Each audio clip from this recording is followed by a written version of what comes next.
Salam sigap dan shalom. Renungan kita pada hari ini, Kamis 16 Desember 2021, berjudul Kristus datang dengan kuasa dan kemuliaan besar.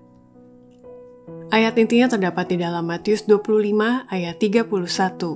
Apabila anak manusia datang dalam kemuliaannya dan semua malaikat bersama-sama dengan dia, maka ia akan bersemayam di atas tahta kemuliaannya. Pena Inspirasi menuliskan yang dimaksud dengan judul renungan kita pagi ini, Kristus datang dengan kuasa dan kemuliaan besar sebagai persiapan untuk menerima warisan kita dan membuat kemajuan yang tetap dengan Allah, adalah sebagai berikut.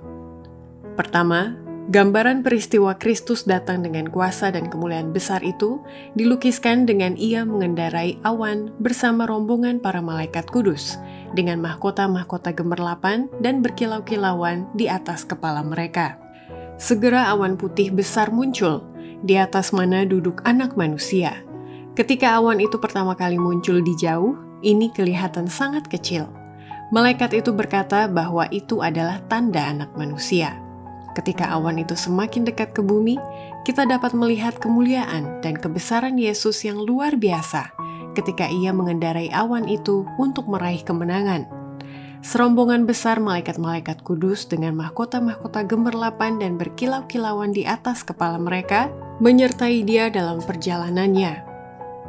Kedua, gambaran peristiwa Kristus datang dengan kuasa dan kemuliaan besar itu dilukiskan dengan nyanyian suara orang-orang kudus dalam nada penuh sukacita di tengah-tengah segala ketakutan orang-orang jahat yang hendak membinasakan mereka sebelumnya. Mereka yang belum lama sebelumnya hendak membinasakan anak-anak Allah yang setia dari bumi, kini menyaksikan kemuliaan Allah yang hinggap atas mereka. Dan di tengah-tengah segala ketakutan mereka mendengar suara orang-orang kudus dalam nada penuh sukacita, mengatakan, "Sesungguhnya inilah Allah kita, yang kita nanti-nantikan supaya kita diselamatkan." Yesaya 25 ayat 9.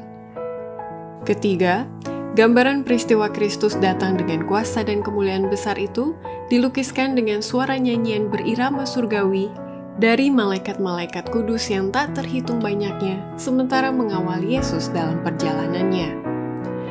Diiringi nyanyian berirama surgawi, malaikat-malaikat kudus yang banyaknya tak terhitung itu mengawal dia dalam perjalanannya. Langit tampak dipenuhi dengan sosok-sosok gemerlapan, 10.000 kali 10.000 dan beribu-ribu. Tidak ada pena manusia dapat melukiskan pemandangan tersebut, tidak ada pikiran yang fana mampu membayangkan kemuliaannya. Keempat, gambaran peristiwa Kristus datang dengan kuasa dan kemuliaan besar itu dilukiskan dengan gumpalan awan, terbungkus dalam api yang bernyala-nyala, sementara gunung-gunung dan pulau-pulau berpindah dari tempatnya. Raja atas segala raja itu turun dengan gumpalan awan, terbungkus dalam api yang bernyala-nyala. Langit tergulung seperti gulungan kertas, bumi bergetar di hadapannya, dan tiap gunung dan pulau berpindah dari tempatnya. Kelima, gambaran peristiwa Kristus datang dengan kuasa dan kemuliaan besar itu dilukiskan dengan suara musik terdengar di mana-mana, sementara kubur-kubur pun terbuka dan orang mati dalam Yesus dibangkitkan. Awan itu mulai tergulung bagaikan gulungan kertas, dan kelihatanlah tanda yang terang dan jelas dari anak manusia. Anak-anak Allah mengenal apa artinya awan itu. Suara musik terdengar, dan sementara itu makin bertambah dekat kubur-kubur pun terbuka, dan orang mati dibangkitkan.